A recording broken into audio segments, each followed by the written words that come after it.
Welcome to LFN News, a production of LFN Media, bringing you the latest in celebrity news, with specific analysis to keep you in the know of what is going on around you. If you are new to this channel, please subscribe and hit the bell icon so you never miss any of our upcoming videos. We also encourage you to share your comments in the comments section below and let us know what you think about the issue under discussion and any other issue you may want us to discuss in the future. The king of R&B, R. Kelly, is currently being held at the Metropolitan Correctional Center, Chicago, after he was charged and sentenced to 30 years in prison, following his September 2021 guilty verdict in New York. Mr. Kelly is also scheduled to stand trial again in Chicago on August 15, where he faces federal charges on similar allegations.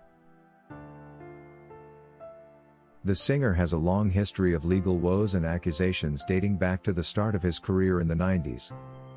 Despite these allegations, he went on to release platinum-selling albums, including his 2004 effort Chocolate Factory, which dropped at the height of initial allegations, but performed exceptionally well.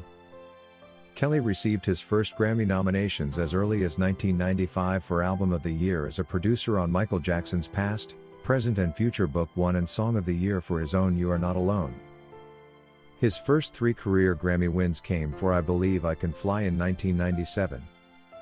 He went on to perform the song at the 40th Grammy Awards in 1998, marking it his first Grammy stage performance. Kelly grew up in a housing estate in a dangerous, remote neighborhood in Chicago, where his mother and stepfather raised him in poverty. Kelly was himself a victim of child abuse, and he detailed in his autobiography how he was abused by a female family member when he was 8 years old. R. Kelly has spoken out about the issue as a child before, first in his 2012 memoir Solarcoaster, and again in a 2016 interview with GQ, when he revealed that he and his brother were allegedly abused by a female relative as kids. One of his songs also gives insight into his childhood abuse. In his 19-minute-long 2018 song I Admit, he sings I admit a family member touched me, from a child to the age 14. It's alleged that the two brothers were also taken advantage of by an elderly man in the neighborhood. R. Kelly and his older brother Bruce Kelly said that as kids, the Kelly siblings created a little band and would practice making music together in a building, which is a fond memory for both of them. But there was a dark presence looming over the location, a man named Eli Henry, who was about 60 at the time, and who lived in the same building as their practice space, took advantage of the two.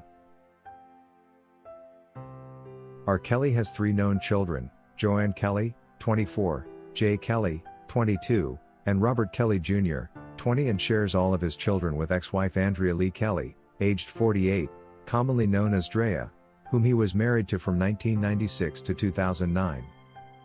R. Kelly, who was jailed in March 2019 for failing to pay more than $161,000 in back child support, said that he loves his kids, even though his relationship with them was zero.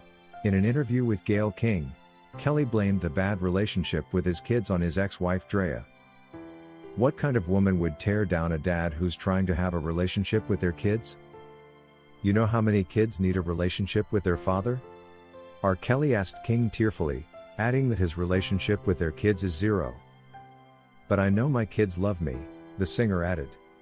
And I'm in love with my kids. I love my kids. He affirmed. How can I pay child support? How? He said, tearfully. If my ex-wife is destroying my name and I can't work? How can I work? How can I get paid? How can I take care of my kids? How? He lamented. R. Kelly later walked out of the Chicago jail after someone, who officials said did not want to be publicly identified, paid what the R&B singer owed in back child support. R. Kelly's eldest child is daughter Joann Kelly, who was born on March 19, 1998.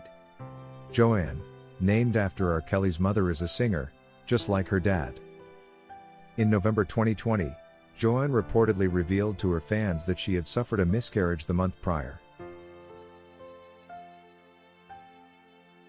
When Joanne was a child growing up, Robert was facing intense scrutiny for supposedly marrying an underage Aaliyah. Kelly was then accused and acquitted, but continued to face numerous accusations and allegations of abuse and assault. Joanne grew up hearing allegation after allegation about her father, which she says almost pushed her to suicide. She said in an interview with a Hollywood Reporter, "5th and 6th grade is when I started learning the sour part of it, the not so good part. I think that was the hardest part for me because for so long, I went with this image of who my dad was and what my family was," she narrated. With time, music became a source of comfort for Joanne, but she says entering the music industry proved difficult because of her last name. This when the idea of changing names, to disassociate herself from the father and continuous allegations came to her mind.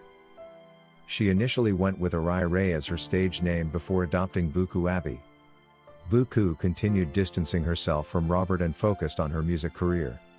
How unfortunate. After Lifetime released the Surviving R. Kelly documentary series, Abby faced calls by netizens to speak out openly against her father. Buku explained via Instagram that she was estranged from Robert and was still processing everything. She wrote, "Reminders of how terrible my father is, and how we should be speaking up against him, rude comments about my family, fabricating me, my siblings and our mother's part etc. does not help my family, me, my sister, my brother, and my mother in our healing process." In January, Buku Abby said in her Instagram stories that she hasn't heard from her father in years. "Unfortunately, for my own personal reasonings and for all my family has endured in regards to him, his life decisions and his last name, it has been years since my siblings and I have seen or have spoken to him," she said.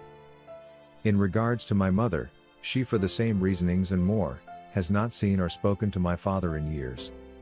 My mother, siblings and I would never condone, support or be a part of anything negative he has done and or continues to do in his life. She went on to say her father is a monster, in part. "The same monster you all confronting me about is my father. I am well aware of who and what he is," she said. "I grew up in that house. My choice to not speak on him and what he does is for my peace of mind, my emotional state, and for my healing. I have to do and move in a manner that is best for me. I pray anyone who reads this understands I put nothing but good intent behind each word." Although she went on to clear in air in an interview weeks later, claiming she didn't mean to call him a monster, the allegations had stuck. Kelly reportedly believes his ex-wife has brainwashed his kids to hate him. Thank you for watching LFN News, a production of LFN Media, giving you another view of issues at hand. To get notified whenever we post a new video, subscribe to this channel now and hit the notification icon. And remember to give us your comment on the subject matter below.